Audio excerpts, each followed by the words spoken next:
ଜୀବନ ହେଉଛି ମୃତ୍ୟୁଠାରୁ ଧାର ଆଣିଥିବା କିଛି ସମୟ। ଏ ସମୟ କେବେ ଚାଲିଯିବ କେହି ବି ଜାଣିପାରିବେ ନାହିଁ।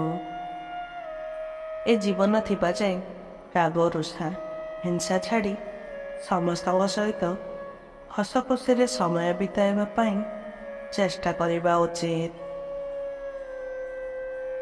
ଜୀବନରେ କେବେ କାହା ପଛରେ ଦୌଡ଼ ନାହିଁ।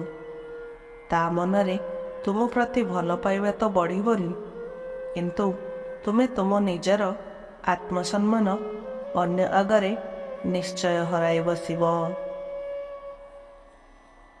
ଶରୀର ସୁନ୍ଦର ଥାଉ କି ନଥାଉ, କିନ୍ତୁ କହୁଥିବା ଶବ୍ଦ ଗୁଡ଼ିକ ସୁନ୍ଦର ହେବା ନିହାତି ଦରକାର। କାହିଁକି ନା ଲୋକ ଚେହେରା ତ ଭୁଲି ଯାଆନ୍ତି, କିନ୍ତୁ କହିଥିବା କେଇ ପଦ କଥା ମନ ଭିତରେ ବସା ବାନ୍ଧି ରହିଯାଏ। ସମ୍ପର୍କ ପାଇଁ ସେହି ମଣିଷ ଆଖିରେ ଲୁହ ଝରେ ଯିଏ ସମ୍ପର୍କର ମୂଲ୍ୟ ଭଲ ଭାବେ ବୁଝିଥାଏ।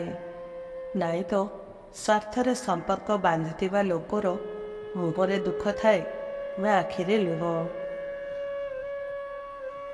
ମୁହଁରେ ଜବାବ ଦେବା ଲୋକ କେବେ ଧୋକା ଦେଇନଥାନ୍ତି। କେବଳ ଡର ଲାଗେ ସେହିମାନଙ୍କୁ ଯେଉଁମାନେ ଉପରେ ମଧୁର ବଚନ କହି ଅନ୍ତରରୁ ଘୃଣା କରନ୍ତି।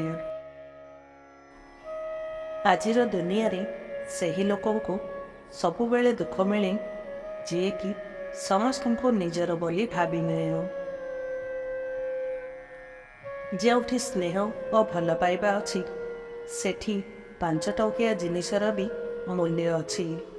କିନ୍ତୁ ଯେଉଁଠି ସ୍ନେହ, ଆଦର, ଭଲ ପାଇବା ଓ ଆନ୍ତରିକତା ନାହିଁ, ସେଠି 50,000 ଟଙ୍କାର ଉପହାର ବି ମୂଲ୍ୟ ନାହିଁ।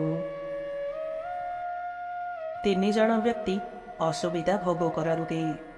ସେମାନେ ହେଲେ ପରୋପକାରୀ, ନିରୀହ ଓ ବିଶ୍ୱାସୀ। କିନ୍ତୁ ସୁବିଧାବାଦୀ ଲୋକ ପରିସ୍ଥିତି ଦେଖି ନିଜ ରଙ୍ଗ ବଦଳାଇ ଦିଅନ୍ତି ଓ ଖୁସିରେ ରୁହନ୍ତି। ଯେଉଁମାନେ କିଛି ସ୍ୱାର୍ଥ ପାଇଁ ଅତି ନିବିଡ଼ ସମ୍ପର୍କକୁ କାଟି ଦିଅନ୍ତି, ସେମାନେ ବୁଝିପାରନ୍ତିନି ଯେ ସେମାନେ କ୍ଷତି କାହାର କରନ୍ତି। ଅଭିମାନ ସେହି କରେ ଯିଏ ତୁମକୁ ପ୍ରକୃତରେ ଭଲ ପାଏ। କଥା କଥାରେ ଝଗଡ଼ା ସେହି କରେ ଯିଏ ତୁମକୁ ଫିଲ୍ କରେ। ତୁମର ଦୋଷ ସେ ହିଁ ଖୋଜିବ ଯିଏ ତୁମକୁ ସବୁ ସମୟରେ ମିସ୍ କରେ।